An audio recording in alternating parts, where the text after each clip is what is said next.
Thanks for listening to the Drummers Weekly Groovecast. You can contact the show at twitter.com/DW Groovecast and through Facebook at facebook.com/Drummers Weekly Groovecast.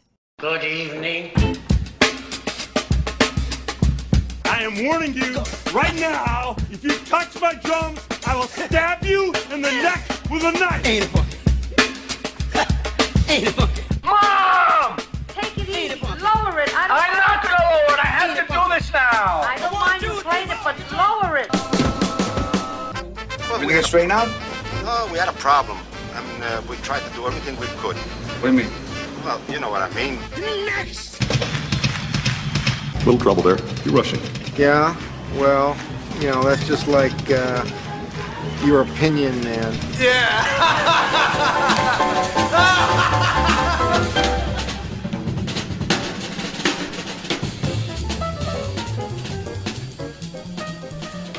John, it's my favorite time of year. What's that? We've got baseball, football, and hockey all at the same time. Yeah, that's a good thing. Oh, it's good, isn't it? I'll be honest with you. It's my favorite time of year because we're finally to the point where people are not looking at me like, why don't you have shorts on? I always look at you like that. I know. I'm kind of vain like that. Show off those gams, baby. Nope. The world does not need that trauma. Should I go ahead and tell everybody that we're just morphing this podcast into a sports talk thing now? Well, you are. Mine's going to be a self-help, psychological evaluation thing. We were talking about my legs and my insecurity, and now you want to talk about sports? You don't think I could morph that into a sports talk thing with maybe your legs you could. on top of it? Thank God my favorite hockey player doesn't have legs like that. You know, yeah, I could see you doing it. I thought Brett Hull had great legs. I never really paid attention to that. I know he had great friends that bought him lots of shots whenever I'd hang out with him. Oh, man, he was fantastic on the sports commentary on the World Cup. Yeah. Oh, in fact, he was the best part of the entire thing, man. If filterless was ever, to be applied to someone, it might be Brett. Is this a good time to bring up that Zach Boychuk is one of our fans, one of our followers? I think I'd like to say hi to him. Oh, man. Big Zach, shout. Do you play drums? Yeah, man, get back to us. Let us know what's going on. We'd love to have you on. Come on. Yeah. We'll talk a little bit of drums, and then we'll get to things that matter like hockey. Yeah, man, I want to know what kind of curve he uses on his stick. How much tape, man? Yeah, exactly. Well, anyway, folks, we'll probably end up talking some sports along the way. We just love it too much. It's too good. That's true. I just can't wait for the Cubs to lose in the ninth inning of Game 7 in the World Series. Oh, sorry. They're not going to make it that far, Did I say man. that out loud? Dude, dang it. San Francisco does not lose in the postseason. It'll be interesting. I definitely wouldn't want to face Mad Bum at any time. San Francisco, man, they are beasts in the postseason. Nobody wanted to see them get in through that wild card game. Phil. No. You're talking to a Cardinals fan. You rapscallion. You know damn well, I know damn well. The Giants are monsters in the postseason. So shut it. I'm going to go ahead and say right now that I've got the Giants against the Red Sox. Interesting. Yeah, in the World Series this year.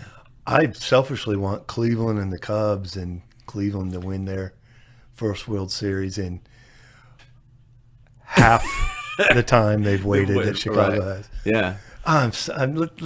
We just lost our entire Chicago listenership. Perfect segue to say that our listenership in Chicago is burgeoning, man. Awesome. I'm one of these numbers geek guys that I check and see where people are listening, and there are three noticeable increases in our listenership. One is in the Chicago area, two is in Southern California, but I I was on the road out there, man. I've been spreading the good word out in LA. So we're getting a lot of listenership there. But the most curious place that our listenership has blossomed, and I'm going to say there's nothing nefarious going on there, but Ho Chi Minh City in Vietnam is loving the Drummers Weekly Groovecast. Well, there's probably like a bunch of like, what's that? Mark Giuliana clones now. It was Weckel clones forever in Asia, but now maybe it's like, you know, they're all wanting to hear my wisdom of chops and linear drumming and all the insight I have of that. That's what I'm guessing. That's so much sexier of an explanation than me saying expats. No, not expats. No, maybe they want my take on, you know, like dim sum or something. I don't know. That's not even Chinese. That's Chinese. I thought dim sum was Korean. Pho. For pho is Vietnamese. They yes. probably want my recipe for pho because I'm such an expert. You ready for a callback, man? I got it. Here's your broadcasting callback of the day. Mm-hmm. Man, I had some fantastic dim sum in San Francisco. How do you like That's that? the place to get it. I'm telling you. Man. Yeah, I'm not a huge fan of it, but Yeah. that's if you're gonna dive in, that's a good place to start. San Francisco's the place, huh? You could probably say that about just about any food, but Yeah, it's a good town. as for you told me, lots it's of stuff. Food. hard to find bad food in San Francisco. Yeah, that's the first place I ever had in the Mission District. When I lived out there, we occasionally would go in the city and have fun like dumb young guys do. And there was the first place I ever went to that was like a Chipotle or Moe's, where like, and they in the sign it said burritos the size of your head, and I thought, oh, that's funny. And sure enough, man, we got burritos at 1:30 in the morning, and they were the size of our head, and I think I had 3 meals. So that was kind of my first exposure to a burrito that I knew exactly what was in it, because I'm emotionally like 4 years old when it comes to food. I'll admit it. Just like, give me beef and cheese. Well, just don't give me onions. I have this thing about onions. So. I've watched them put it in, and I knew I was safe. It's my favorite aromatic, John, is an onion. See, man, it's just sad. That stuff is nasty. Well, you live, you learn, right? Onions are like prog rock drummers with no feel. How did you tie an onion into prog rock drumming? Because they both make me really uncomfortable.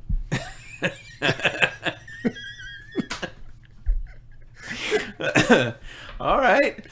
Oh yeah. Well, hey, if it helps, I've had an interesting week. So yeah, take everything I say with a grain of salt. All right. Well, folks, now that we've bored you to tears and you've turned the show off, let me go ahead and say that we appreciate you listening. As always, please stay in touch with us. You can email us at our Gmail account, our traditional email account, drummersweeklygroovecast@gmail.com. You can always contact us at Facebook, facebook.com/drummersweeklygroovecast. And then you can tweet us, which this is how we got in touch with Zach Boychuk, at twitter.com/DW Groovecast. Now, with those bits of technical and social media information out there, let me go ahead and say this: we're going to have some surprises. We're gonna have some new nifty things coming up here over the next few weeks that we will make you guys aware of. We're going to make our social presence even a little bit more available to you guys. It's still in the infancy stage at the moment, but baby steps. We're about a quarter of the way into 1 year worth of podcasts, so we're being very measured about what we're going to do, but we'll have some nifty things coming up for you guys fairly soon.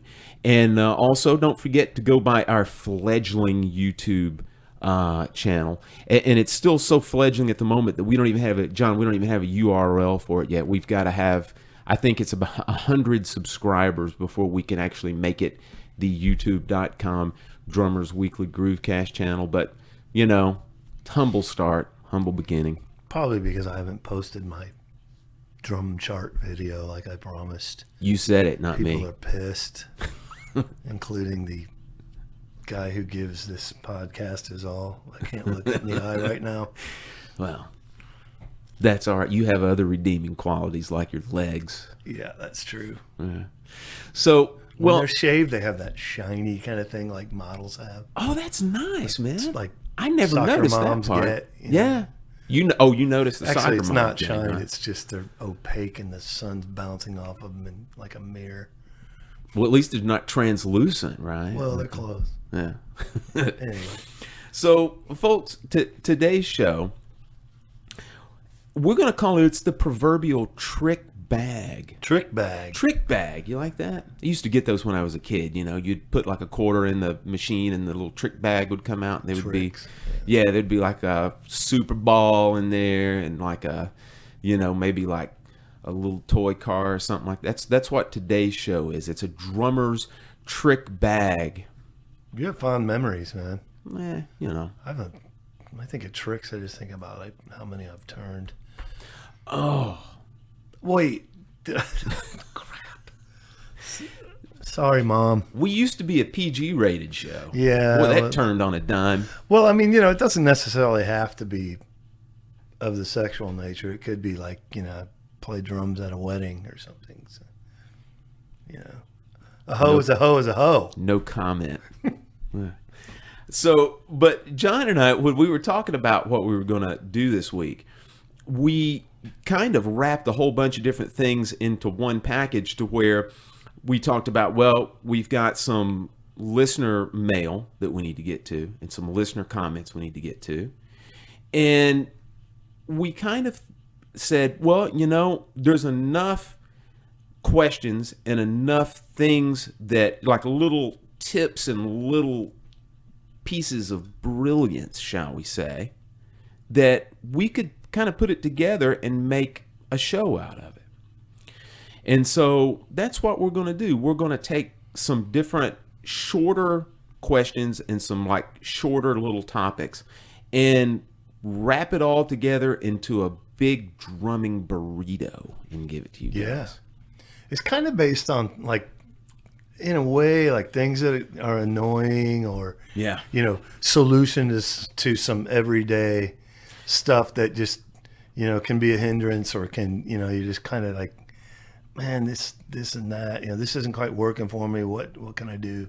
So it's sort of that kind of vibe that this came out of. So hopefully we'll be able to, you know, if you're struggling with something like that, we might have an answer and, you know, you may know, but feel validated, which is always good too. Yeah, it's kind of easy solutions to common problems. Yep. Amen. You That's know? what it is. So anyway, we'll go ahead and get started with this. John, do you want to go first? Or do you want me to go first? Go ahead. Okay, I'll go ahead and go first. And the first one that I will go ahead and bring up is it's kind of one of those things that I have a lot of students that end up bringing this one to me in one fashion or another. And the majority of the time it comes up whenever they come to me for a lesson from like at my studio and they play on my set, and it has to do with bass drum pedal setup. And what they'll come to me with is, wow, it seems significantly easier to play on your pedal than on mine. And I say, well, what do you think the issue is? And most of the time they go, I don't know. I have no idea what the issue is. Just doesn't feel right. You don't connect with it. Right. Yeah. We've all been there. Yeah. And so what I will tell them, I'll say, look, if you can't pinpoint what it is on your next lesson, why don't you just bring your pedal to me and let's figure it out. We'll just compare it. We'll put it side by side. And let me go ahead and say this. It doesn't, I won't say it doesn't always. I will say that 95% of the time it does not have to do with the pedal brand or even the line of the pedal. You know, in other words, you can many times make a student model pedal feels significantly better with the adjustments that I'm going to talk about. But let me tell you what normally comes to me, in other words, what they normally bring to me and how I normally fix it or how I set it up. Okay, because any of you folks out there that are listening to this that are having some bass drum pedal issues, I'm going to do the best that I can to paint this picture here on this. So normally what happens, they'll bring a pedal into me, and the first thing that I will notice is that the length of the beater, in other words, the actual beater ball shaft, is normally really too short. In other words, they won't have the beater ball itself elongated far enough out of the frame of the pedal to where it creates a decent, what I'll call throw, or it doesn't give you enough leverage. And then to compensate for that, the majority of the time, the student will have the spring significantly too tight. And then part 3 of that, what that normally happens then is that the actual length of the stroke, or the distance that the beater ball at rest is setting from the bass drum head, is too close. In other words, I will describe that to a student as far as like, look, your beater ball distance at rest, when you don't even have your foot on the pedal, it's too close to the bass drum head. And it would be like if I told you, hey, we're gonna play backbeats on the snare drum, but you can never get your stick any more than 3 inches away. In other words, you've got a very limited stroke at that standpoint, right? So what I always do is, the very first thing, I will take the actual length of the beater ball and elongate it out to where, like, for example, let's say you're playing on a 22-inch bass drum, okay? I get it to where it's fairly close to the center. Doesn't have to be dead on to the center of the bass drum, but I'll get it to where it's fairly close to the center. Now, if you're a jazz drum and you're playing on an 18-inch bass drum, the beater ball is above center on that. So again, this is generalities we're talking about, but it is what it is when we're talking, when we don't have video to back this up. And then the second part of what I will do then is I will loosen the spring tensioning up fairly significantly to where it's at least in the middle of the spring tensioning. In other words, on the screw that you, sometimes below, a lot of times below that. In other words, below the middle part of the tensioning. And then part 3 is then I will adjust the actual length of the beater stroke to where when the pedal is at rest, in other words, and when your foot's off the pedal, the beater ball itself, it won't be laying parallel. In other words, if you're looking at the side, if you're looking from the side of the pedal, it's not laying parallel to the floor, but it will be slightly above parallel to where, I guess if you're talking in terms of angle, it might be, I guess maybe at a 40-degree angle, something like that, 40 to 45 degree. So it gives you a significantly larger stroke. It allows you to play fuller, louder strokes if you need that. And then again, if you need, say, feathering on the bass drum, the pedal tension is significantly looser to where you can just use the weight of your foot on the pedal to allow that beater ball to be close to the bass drum head. So there you go. That's what I do for that. Well, that's awesome, man. I'm sure it makes a huge difference for students too. I know that pedals are interesting in that a lot of times, and a million people I know like fall out of favor with something, and it felt good, I could play it effortlessly, and it just kind of, and I think a lot of times it has to do with adjustment, and especially on older or lower price pedals, you have where that strange nut that kind of keeps the tension of the spring. That can come undone really easy. A lot of the better pedals now lock. Right. And that, but all these things factor into how that pedal responds. And I think also the cam is another part of it. You and I might prefer different cams. You might like that perfectly round cam and how it feels, or if you have more strength in your leg than I do. I don't have a heavy foot. I tend to like that accelerated one where there's a push at the end that gives it a little more oomph, because I'm not a heavy foot guy, So there's a lot of things that you can get into that are very specific and also very much based on adjustment, and that's something I think you should pay quite a bit of attention to. You know, like there's nothing worse than fighting a pedal. Like I've had nights where I'm playing something and I can't get like that 16th, you know, quarter note E, you know, of 2 to 3 thing, and it's just not flowing. And you know, sometimes that's just an adjustment thing. Sometimes it's just your body's telling you, I'd rather be home watching hockey. Yeah, I found that the majority of the time, also, just like you said, that you can, if you're patient enough with it and you know what you're looking for, and maybe that's even a better way to kind of frame this, is most people don't know what they're looking for. Yeah, that's they, true. you know, they just, in other words, it's kind of one of those things that the pedal came out of the box, and then you start messing around with it, and it gets to a certain level, and you know, you just kind of throw your hands in the air. You don't really know what to do.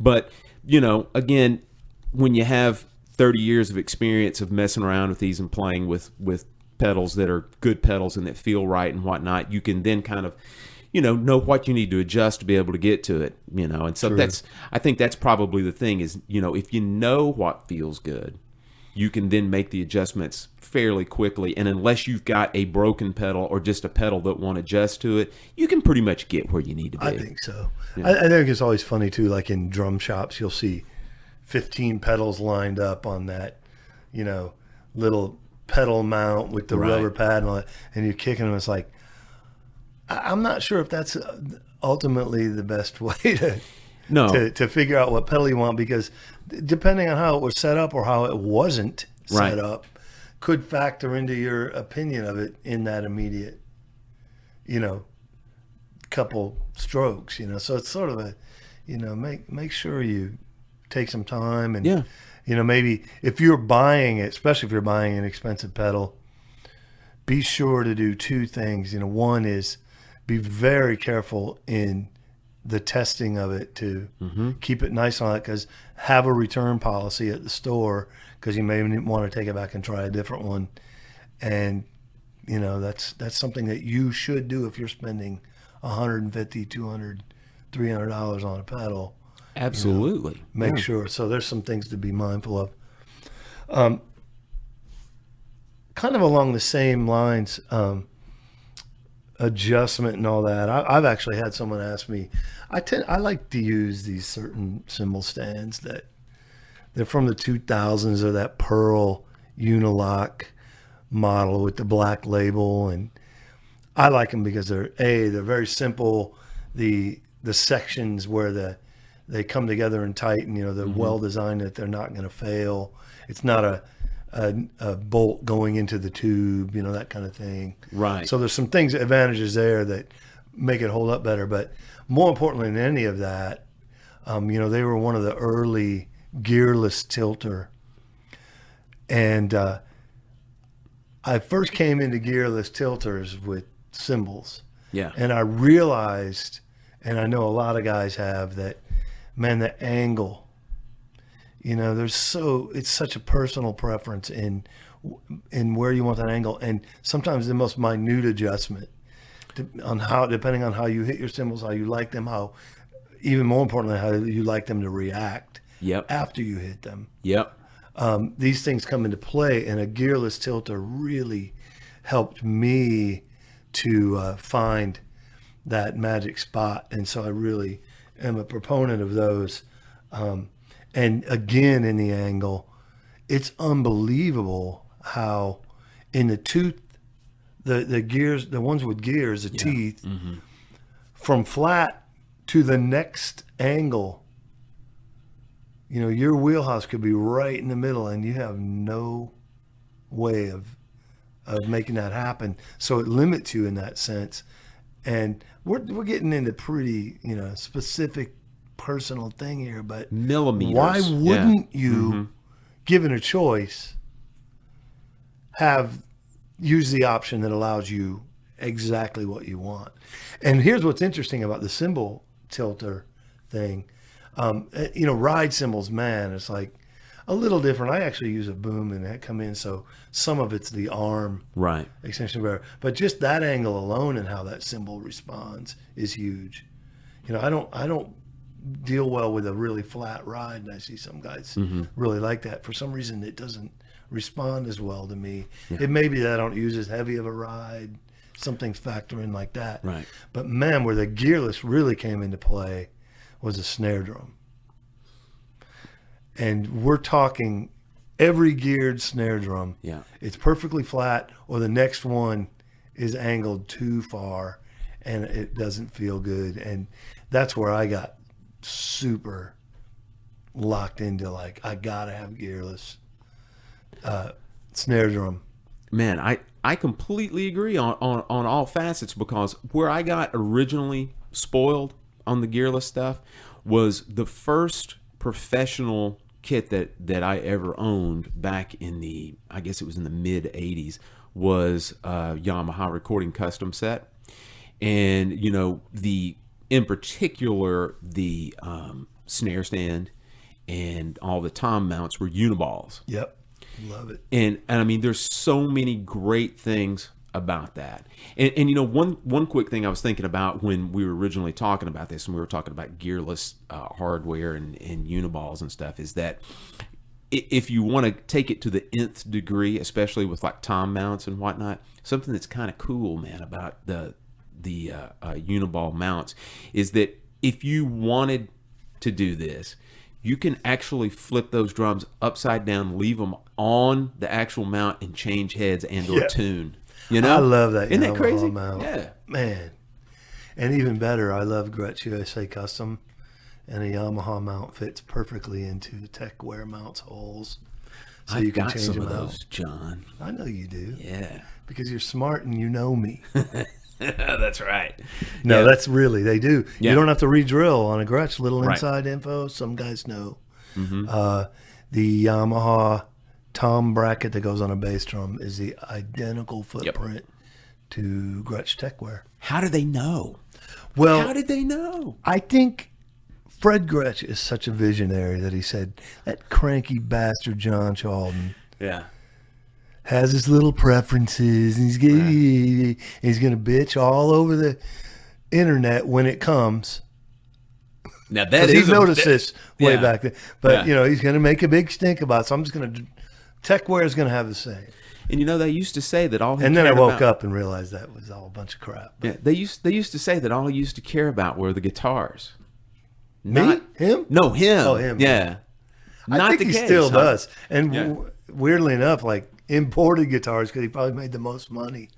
Yeah. You know, John, when we have time on one of the shows, I want to bore the listeners to death with my story about my forced entrance into the Gretsch drum factory in Ridgeland, South Carolina, about 15 years ago, where I I like forced it. my way in. Oh, it's a good story, man.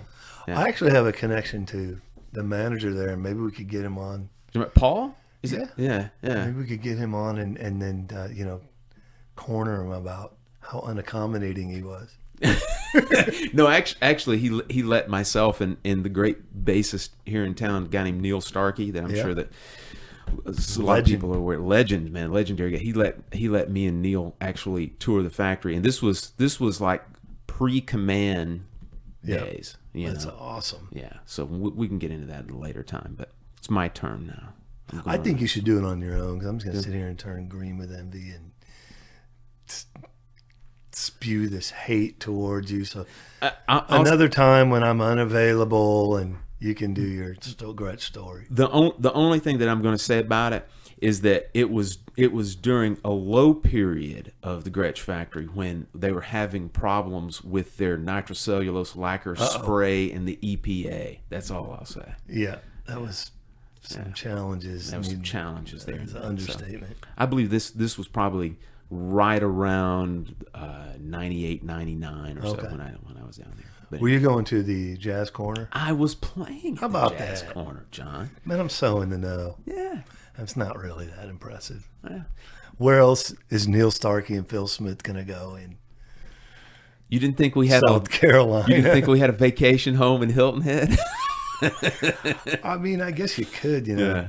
profitable as jazz is. You can make hundreds of dollars a month playing jazz, John. Or lose it. Yeah. It's my turn now. I'm going to go with my next little gem. And, All right. and let me say this. This next little gem actually came from my touring days as a jazz drummer. Mm-hmm. I'm going to go with a little trick that I kind of dumbed upon. I mean, just literally dumbed upon. And I think this is going to put the light bulb off on many a drummer's head that has to carry their cymbals from time to time.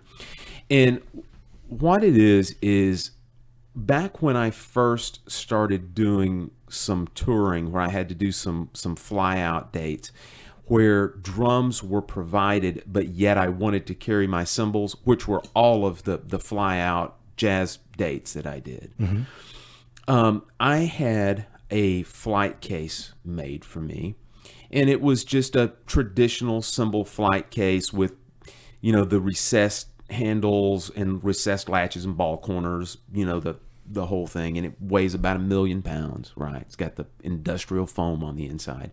Close, at least. Right. Yeah. Well, the manufacturer of this case put the traditional cymbal spindle, right, in the middle of the case, where you just take the cymbals as they are and you put them into the case on top of or through the spindle. The spindle goes through the cymbal hole, and then you just use a nice big piece of huge felt with a nut on top that keeps them secured. Mm-hmm. Well, that's well and good, and that's the traditional way of doing things. But as you all know, certainly not out of line by way of what was considered norm. Right. Well, in a moment of clarity, John, I removed, there was just a large bolt, right, which was the spindle. Right. And it was just traditionally bolted down underneath the foam, which you could remove, mm-hmm. right? So what I did was I removed that center spindle, and then what I did was I went and got a very short bolt with a very with a large enough nut that would cover the threads, right? In other words, where the bolt wouldn't stick up into and create a spike, so to speak. Right. The bolt was big enough to where it would cover all the threads. So what I did was I just took that small bolt, put it up through where the spindle was, put the nut on top of it, then put the foam over top of it. So now you've got this kind of a blank case. Right. And so what I did then was I took my regular cymbal bag, put my cymbals in there, and then put the cymbal bag inside of the case, which would fit. So you're asking yourself, well, why did that psychopath do that? Was it just he needed more protection? Well, it does add a little extra layer of protection. But more importantly, now when I get to whatever city I'm in, I don't have to schlep a 65-pound flight case with me. I just leave my flight case in the hotel room, pull the cymbal bag out, and now I'm mobile with the cymbal bag with my cymbals in it. Voila, thank you. Awesome stuff. The only drawback to that is when you arrive at the venue, if you just have a cymbal bag, the crew may, view you as less important. Whereas if you bring in that case, they're like, oh, we got a big leaguer. So you kind of you're secure in your status if you're doing that. I'm impressed. Well, yeah, whatever. That wasn't even funny. Let's move on. Flight cases do give you a modicum of street cred. Don't I said move on. You're not following. Listen, I have enough people in my life right now not following directions. I don't need you to be adding to the. Okay. Yes, Father. There you go. You can finish if you want. I just wanted to see if it worked with someone. No, well, I was going to say the only time that I ran in where I lost my street cred I'm going to leave the city and even the country out of this. Yeah. I would just say it was a third world country, but I literally had a machine gun held on me when I opened up I was going through customs somewhere, and they, I suppose, had either never seen a flight case or rarely had seen a flight case coming through customs there. And when I opened it up and there was a case inside of a case, let's just say they were none too pleased. So, see, I would think like if you have, it could be like a New York guy going into Chicago, and forget it. Anyway, I'm done. Let's just. I'm tired of trying to be witty today. Hey, just owning my shortcomings. Hey, when you have a flop, man, you sit there and marinate in it, man. That's when it's good. Nah, this is just misplaced crap. Misplaced anger. No, not anger. Just whatever. Hey, so some of these things we've talked about really come into the realm of ergonomics. When you talk about angles, and you're talking about adjustments of springs, all that kind of stuff. And we've talked about thrones in the past. Yeah. Seats. Sorry, Peter. Mm-hmm. I know thrones is presumptuous. He didn't like that, huh? No, he didn't like that, but he'll forgive me. Don't cater. He knows I'm a. Don't cater to these people, man. All right, sorry. Yeah. So thrones.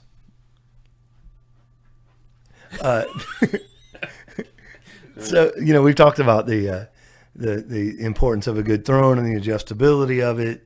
We've even discussed in the past how convenient the hydraulic is. Love it. By way of things. And I even speaking of that, I've even noticed if I'm playing a gig where there's maybe some jazz stuff early and groove stuff later, I tend to bring my seat up for the jazz stuff. I'm kind of a little more over because I switch out cymbals a little bit and playing them, but still sharing stands. And so that's been really comfortable. Like groove, come down a little more. So yeah, hydraulic thrones are awesome, man. Another infinitely adjustable. Exactly. And if I want to, gearless. Yeah, if I want to add one small thing to it, that never fear if you've got one of the old screw top height ones, they are infinitely adjustable if in particular you have just a round top. Mm-hmm. Now, if you've got the bicycle top or something like that, man, you have to circumvent that by a couple things. You have to not have the seat top attached to the spindle itself. Right. You got two adjustments ultimately. Yeah, you'd have two adjustments at that time. So yeah, I think I mentioned on one of our first podcasts, John, that I still have a couple of the old Tom Titan thrones, and those are the ones from the early 80s that have that screw top spindle height adjustment with a traditional round seat, and those are ultimately infinitely adjustable also from that standpoint. So I wholeheartedly concur on those realms. Well, with all of that in mind, something that I'm going to encourage everybody to kind of take some time to reevaluate and think about, and I know Phil is on board with this too, but your setup. How adamant are you about consistency? Some people are super anal about it. They're constantly adjusting. Some people are like, there it is, let's play. I think you should be more mindful of it for two reasons. One is, if a lot of things we do are based on muscle memory and that really help us to elevate our playing, muscle memory of technique, muscle memory of, where a ride cymbal sits if you're playing patterns and you're, developing a jazz pattern. You don't put it high up like Al Foster one day and then down low like, Max Roach the next. Right. You find your spot and you get there, and so those all factor into that muscle memory thing, and I think ultimately help your playing. But you got to get really down to the nitty gritty of it and say, what works for my body? What works for the height I'm sitting at that I prefer? What works for the style of music I'm playing? All of these things, and really sit down and think about your setup. Are my shoulders not what they used to be? Okay, should I bring my cymbals down a little bit? Am I working too hard? Am I reaching too far? All of these things. And what I'm getting at is I'm not going to tell you how to do that because it's going to be different for everyone. But really be mindful of taking the time one day to start with your throwing, to start setting up, like kicking your throwing, and then start thinking about the angle of your toms, the placement of your toms, the angle and placement of your cymbals, the heights, where your hi-hat is. If you know, I'm of the mindset that if a hi-hat in the traditional sense is set up, you know, if you're at 9 o'clock, if you will, you know, like if you're sitting at the clock, you're sitting at 6, and you know that doesn't make sense to me because your arms aren't naturally doing that. Mine's more about that 10 or 11 o'clock 10 or 11, position, you know. yeah. And then if you think about doing two-handed things, it makes more sense too because you're not turning your body and your torso and all that. We've talked a little bit about that, but one thing to help you along with that a lot of people I see don't do is maybe for a while or maybe forever spike your mat, your carpet. That's good, man. Have it where you're, you know, you got markings for where your bass drum spurs sit, and maybe where the back of the pedal sits, and then you have where your throne sits, and you can start getting into a very consistent thing, which is inevitably going to help your playing, your mindset, your focus. You know, you could be thinking about music as opposed to, oh, that ride's all a little off tonight, or that crash cymbal's a little higher. Get real serious about that stuff, man, and it just, you benefit from it. So spiking your carpet, which we talked about earlier, these carpets, you know, there's something you can do to further enhance things that are specific to you and work for you. On top of that, it should decrease your setup and adjustment time. I would, yeah, absolutely. You know, you're whenever not you do guessing that. and moving. That's true. What kind of carpet do you use? Is this you're trying to get me to incriminate myself? No. It doesn't have to. I didn't ask you where you got it. Oh, okay. Come on, man. Maybe Wait. it's my guilty conscience that's Let me get that did that, right? the university. No, Oh. forget. Hey, easy. You know, you would be, man. You know that show, First 48. I know. You would suck at that. You need to be the policeman. Don't ever be the perp, man, because you're just gonna bury yourself, man.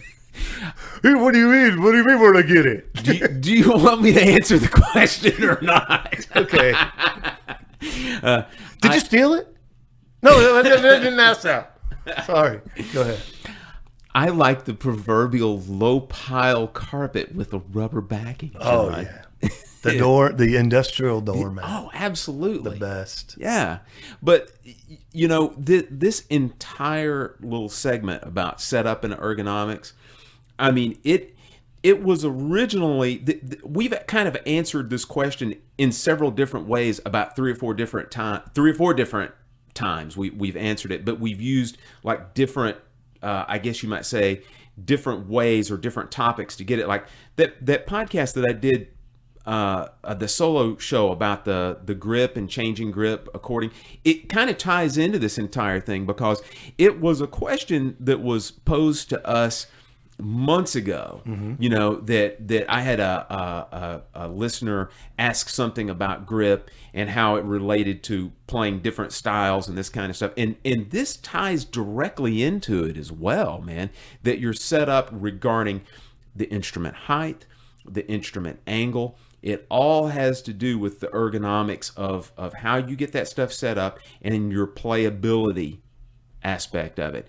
And you were going down the road a few minutes ago of something that I have students do all the time. And that is when they're having issues with playability, whether again it be an instrument height or an instrument angle, a cymbal, a tom-tom, a snare drum, an accessory. What I always tell them to do is what you were saying. Start first with your throne and your bass drum. Get that to where it's comfortable. Then start adding instruments around it. And I mean, this is not a new concept. I think people have seen this stuff before. Then add your snare drum, then add your hi-hat, then add your ride cymbal. And then I would just tell everybody to add the instruments that you play the most in, next in that succession, and put the wood block on last or whatever, the thing that you play the least. Ice bell. I used an ice bell one time, John. I believe you. It has a nice ding to it. I have that on my cell phone. I'm not going to carry another cymbal.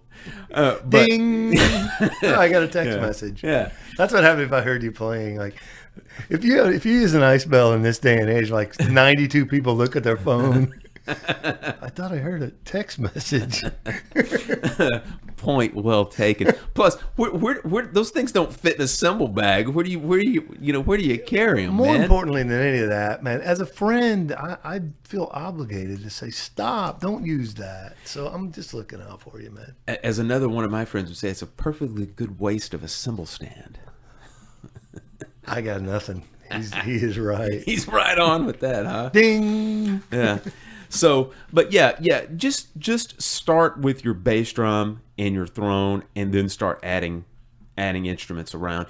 And one of the things also that John was mentioning about the hi-hat stand placement, that is an interesting but common phenomenon that I see a lot of drummers, that they will place their bass drum and have it in a comfortable playing position, and then for some reason they'll take that hi-hat stand and put it right up and under their leg, to where their knee is way above or forward from where the pedal is, and their ankle and foot is way up and under them. That's such a weird concept to me, that it's not one of those things that's more obvious. I can't for the life of me figure out how that, because even coming up, even with cheap stuff, your hi-hat stands always, you can place it where you want it. So how did that end up happening, and how it, more than one person we've seen, like, I know in regards to height of drum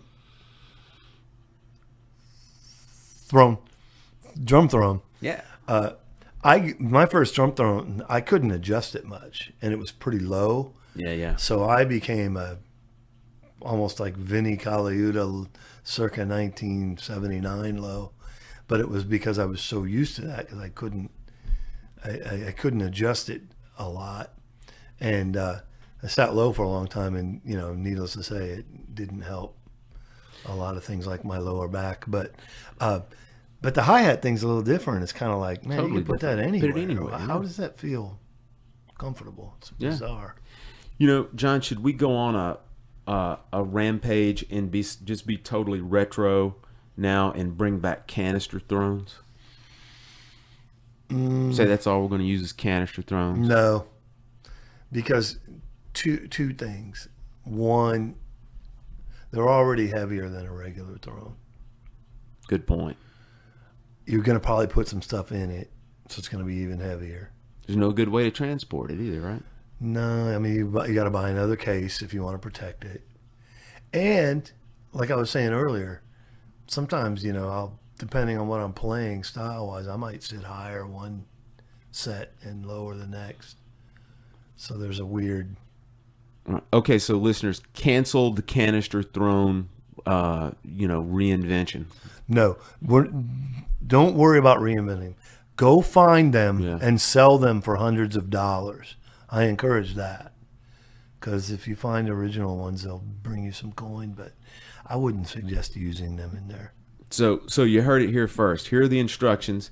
We are not going to condone the use of canister thrones, but we totally condone the resale of them.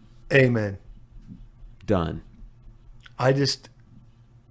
If you take my advice and find one and sell it, you can buy 2 thrones you love. Sage words from John. There you go. All right. So to finish up on the ergonomic thing, one thing that, and this, John will actually lump this into the ice bell category of the waste of a cymbal stand, but I'm going to say that I every blue moon have to use these, and I'm going to tell you how I make it work. I think a lot of people have issues with mounting inverted China cymbals. And it's a couple things. They have problems mounting them simply from a lot of China cymbals when they're inverted, they have the square bell, right? And it already creates angle problems with that. And on top of that, because of the intrinsic nature of the square bell, it creates a weird, once you play them, it creates a weird response, right? In other words, they don't flow as naturally as just a traditional cymbal that's mounted traditionally. So it creates a weird response. Part 3 of that is that if you are flat out rocking on one of those things, there is a pretty good chance that you can create some damage to it because of that weird square bell. Yeah, that you it's have. not a good. It's awful. It's an awful thing. So I'm going to be the guy that tells you that the solution to this is to use an Aquarian heavy-duty cymbal spring. They are magic with China cymbals. And one thing that I do on top of that is I will actually use an extra felt between the actual nut that screws down on there, to keep the China cymbal even a little bit more stable. Mm-hmm. So that, to me, that is, for my playing, the only way to play an inverted China is to use the heavy-duty Aquarian cymbal spring. It makes all the difference in the world, and it does not restrict the movement of the cymbal. I'm done. Can we talk about hockey now? Sorry. Hey, I'm going to be careful. If Phil went out of my garage right now, he might find a China. There, I said it. Let it marinate. Now, granted, I used it last in 1987, but it's all good. Queensryche? No. No, man. The outfield. Oh yeah. Oh, that's good. You were being loyal to that song. You know, better yet, I want to know who sang that song, man. That's a freaking high tune. What was her name? Oh, seriously. Seriously, no joke. Wow. We did. I was in a band that when that came out that covered that, and you could feel the dread 3 songs prior to the guy who was going to sing it. Oh, yeah. I think I'd rather sing a Journey tune at that point. You know, it's like, what? Yeah. That was nutty. Anyway, yeah, I've had my moments. I went through a phase where I refused to play a ride cymbal. Do tell. And in place I had a China, and I just kind of bang on that on occasion. Not like a ride cymbal, but just for white noise effects. But it was in a band that didn't. We were doing all this that didn't make money. So we made money. Oh, you made money? All right. We didn't do any music. It was all like a lot of drum machine oriented music and funk, where, you know, like even in funk, you know, most of the ride stuff's going to be a bell. I got you. All that. So it wasn't something that, I don't know. It was just a weird phase I went through where a couple of years I just said I'm not going to play a ride cymbal. And then in turn, when I went back to it, I loved it. Did it have any? Was it kind of an answer to like Charlie Watts? I'm going to have my main crash as a China, so therefore I'm just going to make my main ride as a China. No, I think it was nothing more than some dude that I grew up with that I really, really thought was the coolest drummer ever. All right. Went through a phase where he didn't want to play a ride cymbal, so I'm like, well, I don't either. There were a lot of hep cats around here several years ago that went through the I'm not going to play a hi-hat phase. Yeah, well. Is that a bunch of crap? Define hep. Hep means that you're aware that you're hep. And I think they were. To answer your previous question, that's a bunch of crap.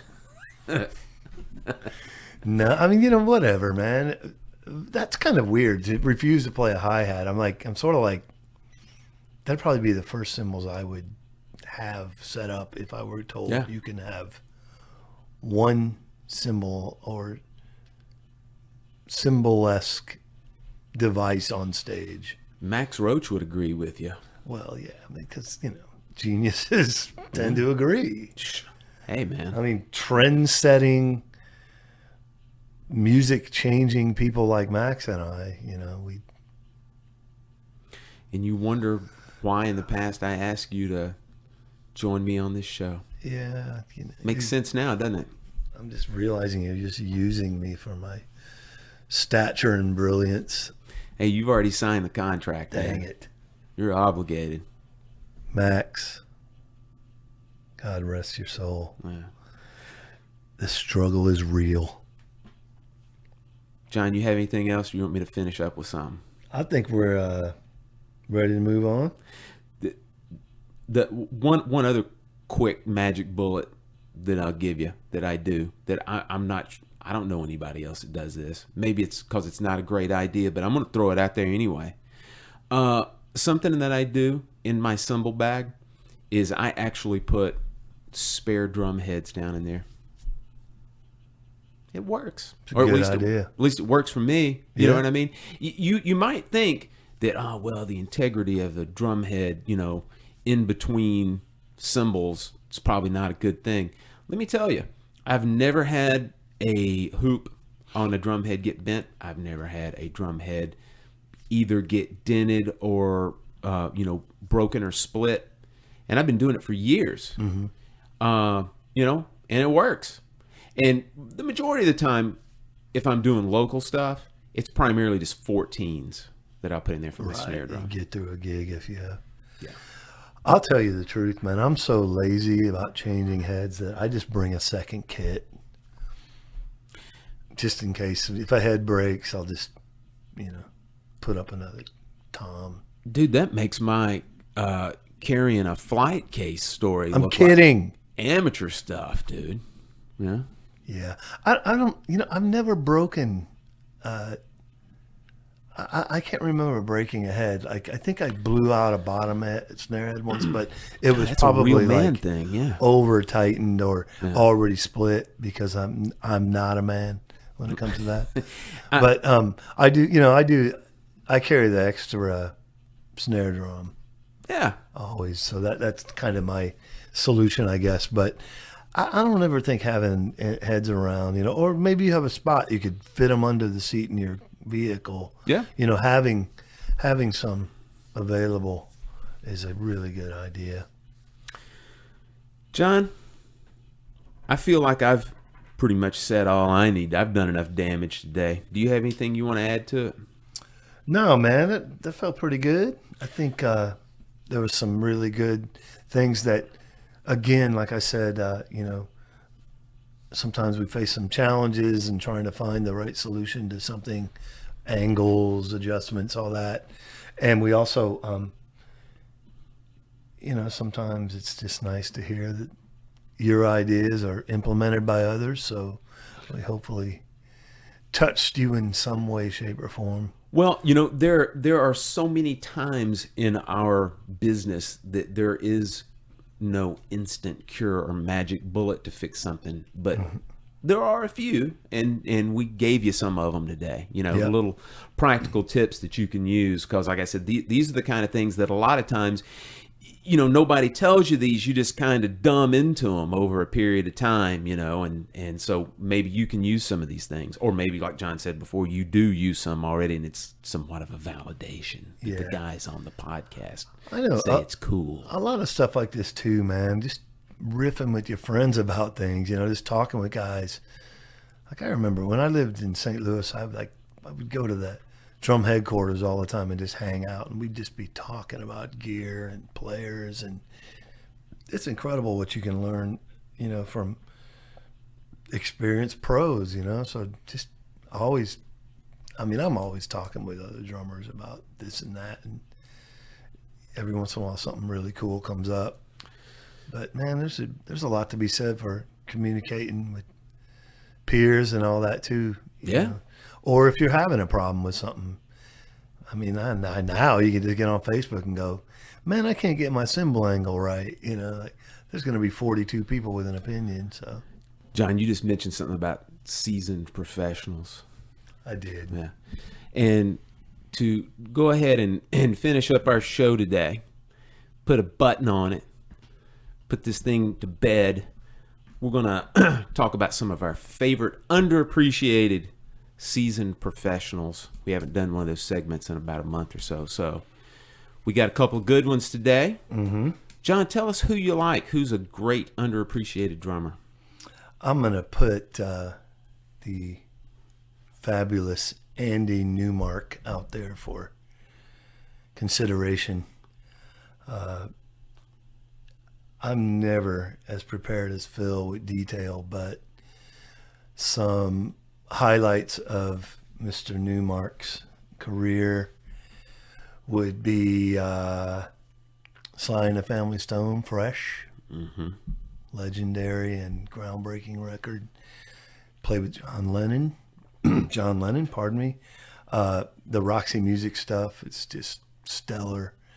Many music fans and musicians embrace that as high quality pop music. He toured with Clapton quite a bit.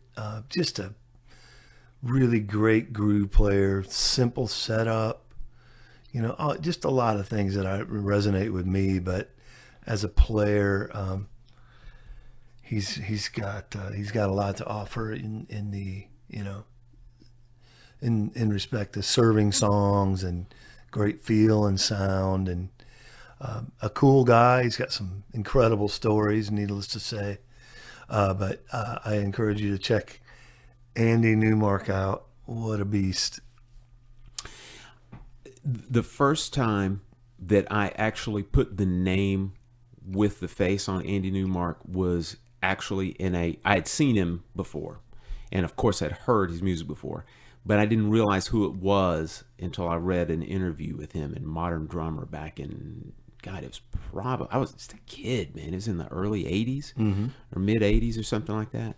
Yeah, and this is a guy also that if you're not familiar with the name, you will have the exact same kind of revelation that I had, that, oh my God, he was on all that stuff. Oh, it's unbelievable.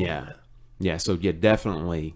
I always remember in that period, it was that natural finished Yamaha Tour Series kit or 8000 Series kit, and cymbals were real high. Yeah. Oh, and his hair was huge. I remember that period. That's probably from that Modern Drummer stuff. Had to be. Yeah. I heard he was a great proponent of gearless tilters. Oh, of course he was, man. Cymbal springs too. Yet another legend in line with me, right?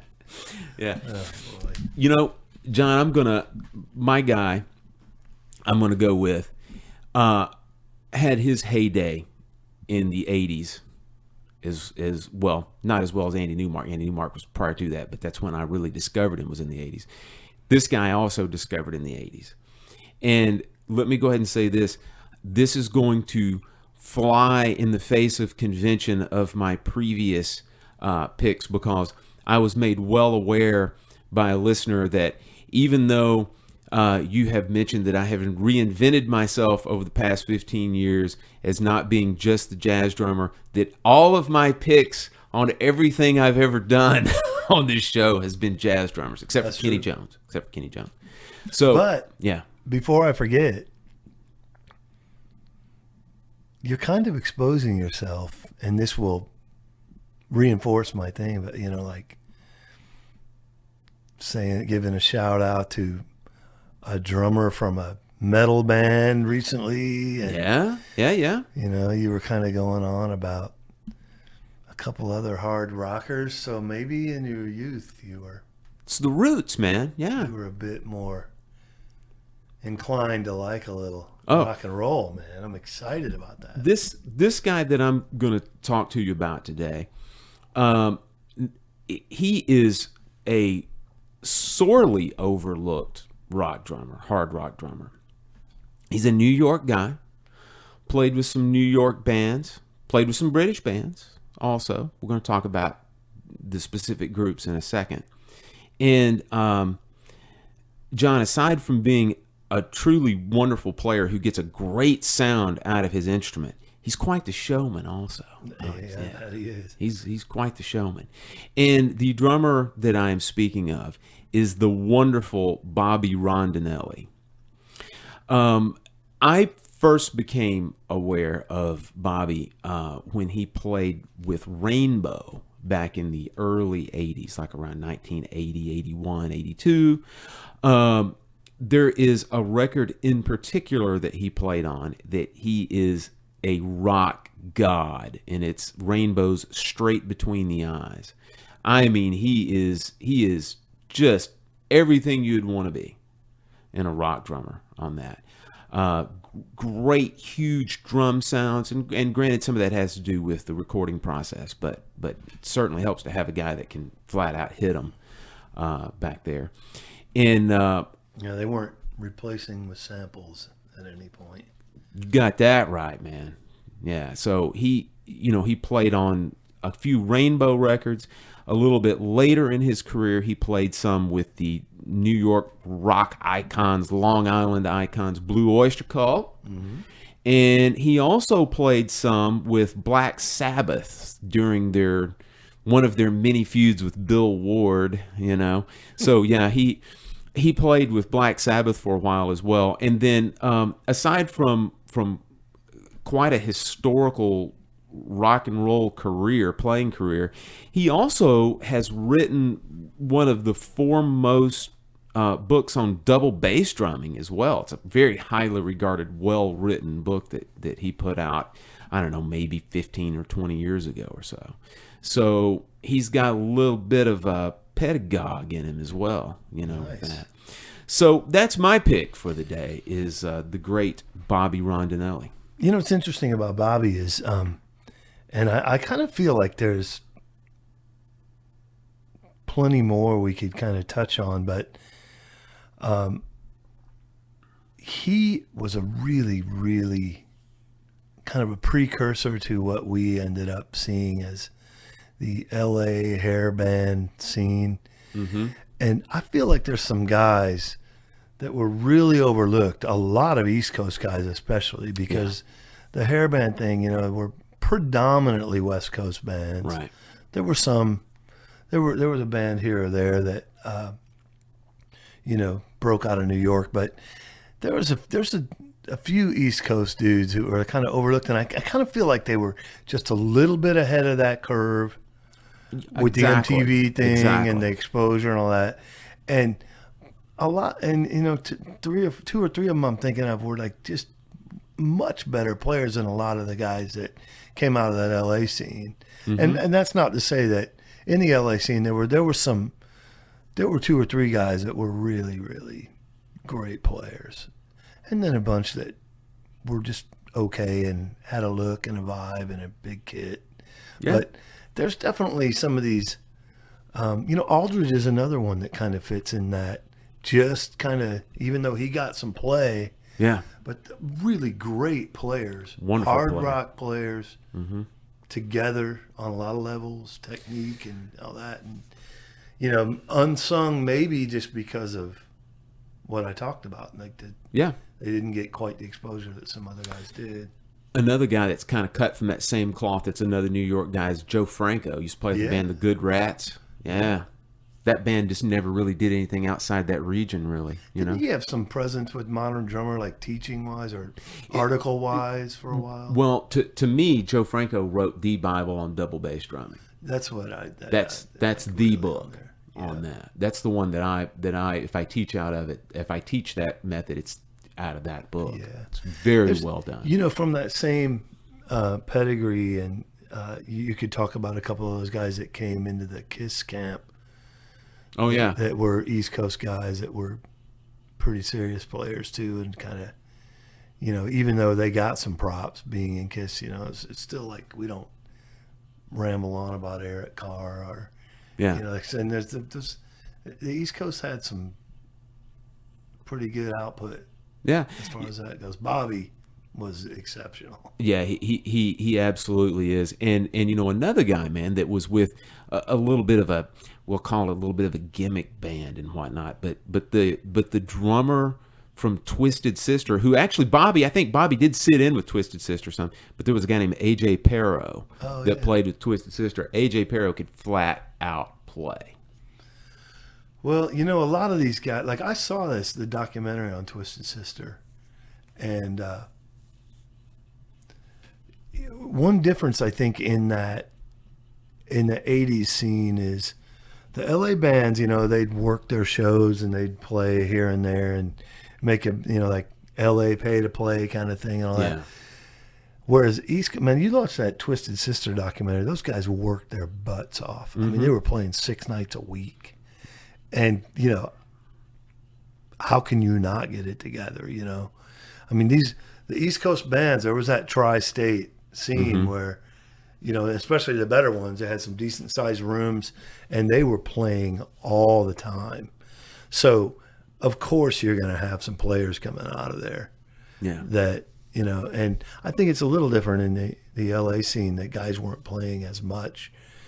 Some rose to the, top. Tommy Lee, he's a monster no matter where he was. But, some of those guys were just average drummers. There's didn't mean for this thing to morph into a Twisted Sister love fest, but I'll tell you this: there's a mutual friend of ours, a keyboard player that grew up in the New York area that used to play in different bands up there, especially during that early 80s, mid 80s time, that used to do some clubs that were divided in a couple of different separate rooms, and there was like a hard rock room and like a pop room and that kind of stuff. And he said that he used to share green rooms with Twisted Sister, and said they were like the nicest guys you would ever want to meet. Well, that's awesome. Yeah, I'm glad to hear that. I always love hearing that about anybody, especially their persona might lead you to believe otherwise. Yeah. But that documentary, and pretty intelligent individuals involved in that band, and they had a rough road business wise and all that, but nonetheless, man, giving some East Coast rock drummers some love. Bobby Rondinelli, man, I like it. Check him out. Side note on our little intro theme, our little 1 minute theme, getting us into it, there actually is about 10, 15 seconds of Rondinelli. Yes, doing that. Yeah, you're wearing your heart on your sleeve, man. Love the Bobby Rondinelli. That's awesome. Hey, Bobby, follow us, man, on Twitter or something. Come on. Yeah. All right. Well, John, I think we pretty much covered the bases today. Well, cool. Thanks for bearing with my bizarre frame of mind and poor attempts at humor today. I'm used to it. Yeah. My wife isn't, though. Can you talk to her? Sure. Awesome. Absolutely. Yeah. So, all right, guys. Thanks for tuning in. As usual, you can get a new podcast every Monday. We're available on iTunes, Stitcher, Google Play, and, of course, your favorite podcast app. Please stay in touch with us. As you've just heard, we already have listened or have already answered a bunch of emails and questions and whatnot that you guys send us. We appreciate it. We also appreciate all the different comments about the direction of the show and what you like, what you don't like. We take it all to heart, and be looking for some new stuff coming up. And one last thing, and we'll hold our feet to the fire on this, John. I mentioned a few podcasts ago that we're getting ready to have an interview. Well, it hadn't happened yet, but it is absolutely 100% going to happen. It's just that, extenuating circumstances has new information has come to light, man. Life. Yeah. But yeah, stay tuned. That's a coming really soon. Excited and then there about will that. Yeah, and listeners, you should be excited about it too, because it's the first few we're going to do. I'm not aware that any of these folks they either have never done an interview or it's been a while since they've done an interview. Yeah. So Definitely in the... Yeah. Yeah. So it's going to be good stuff. All right, guys, that's it for this week. Again, stay in touch with us. You can catch us on our Facebook page, Twitter at DW Groovecast, or email us drummersweeklygroovecast@gmail.com. Until next Monday, we will see you then. Heartfelt thanks. Peace.